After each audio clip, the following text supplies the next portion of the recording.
SEBI 2025 officer అవకాశం. ఈసారి అన్ని స్ట్రీమ్స్ కలుపుకొని మొత్తం 110 పోస్టులను భర్తీ చేయబోతున్నారు. మేజర్గా 3 విభాగాల్లో ఎక్కువ పోస్టులున్నాయి. అన్నింటికన్నా ఎక్కువగా జనరల్ స్ట్రీమ్లో ఏకంగా 56 పోస్టులు. దీనికి చాలా మంది ఎలిజిబుల్ అవ్వచ్చు. ఎందుకంటే ఏ మాస్టర్స్ డిగ్రీ ఉన్నా లేదా లా ఇంజనీరింగ్ డిగ్రీ ఉన్నా సరిపోతుంది. ఇక లీగల్ స్ట్రీమ్లో 20 పోస్టులున్నాయి. దీనికి లా డిగ్రీ కంపల్సరీ. 2 ఏళ్ల ఎక్స్పీరియన్స్ ఉంటే ప్రిఫరెన్స్ ఇస్తారు. ఇక టెక్నాలజీ సైడ్ చూస్తే ఐటీలో 22 పోస్టులున్నాయి. దీనికి ఇంజనీరింగ్ లేదా కంప్యూటర్ సైన్స్లో పీజీ చేసుండాలి. Research, official language, electrical engineering, civil engineering ఇలా స్పెసిఫిక్ సబ్జెక్టులో కూడా పోస్టులున్నాయి. వీటికి నిర్దిష్ట డిగ్రీలు అవసరం కాబట్టి ఫుల్ డీటెయిల్స్ కోసం అఫీషియల్ నోటిఫికేషన్ తప్పకుండా చెక్ చేయండి. ఎవరైతే ఫైనల్ ఇయర్ ఎగ్జామ్స్ రాసి రిజల్ట్స్ కోసం వెయిట్ చేస్తున్నారో వాళ్లు కూడా ఈ సెలక్షన్ ప్రాసెస్కు అటెండ్ అవ్వచ్చు. కాకపోతే తర్వాత వాళ్లు అవసరమైన సర్టిఫికేట్లను సబ్మిట్ చేయాల్సి ఉంటుంది.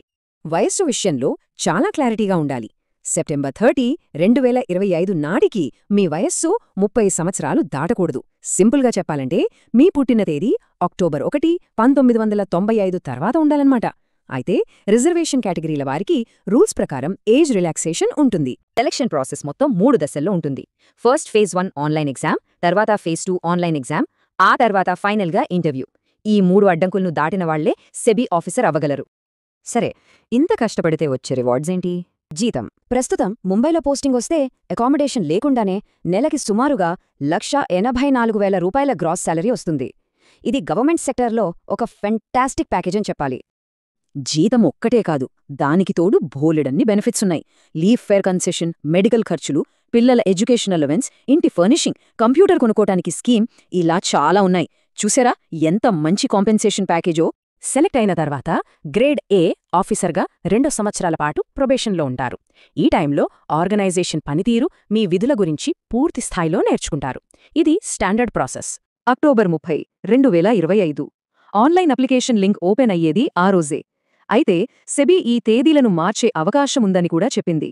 కాబట్టి అఫీషియల్ వెబ్సైట్ను రెగ్యులర్గా ఫాలో అవుతూ ఉండండి. అప్లికేషన్ ఫీ విషయానికి వస్తే అన్రిజర్వ్డ్, ఓబీసీ ఇంకా ఈడబ్ల్యూఎస్ అభ్యర్థులకు ₹1,000 ప్లస్ 18% జీఎస్టీ ఉంటుంది. అదే ఎస్సీ, ఎస్టీ ఇంకా దివ్యాంగులైన అభ్యర్థులకైతే కేవలం ₹100 ప్లస్ 18% జీఎస్టీ చెల్లిస్తే చాలు. మరి మన దేశ ఆర్థిక మార్కెట్ను నియంత్రించే ఈ కీలకమైన కెరీర్ మీకోసమేనా? ఈ అద్భుతమైన అవకాశం గురించి ఒక్కసారి ఆలోచించండి. బహుశా ఇది మీ ఫ్యూచర్ కావచ్చు.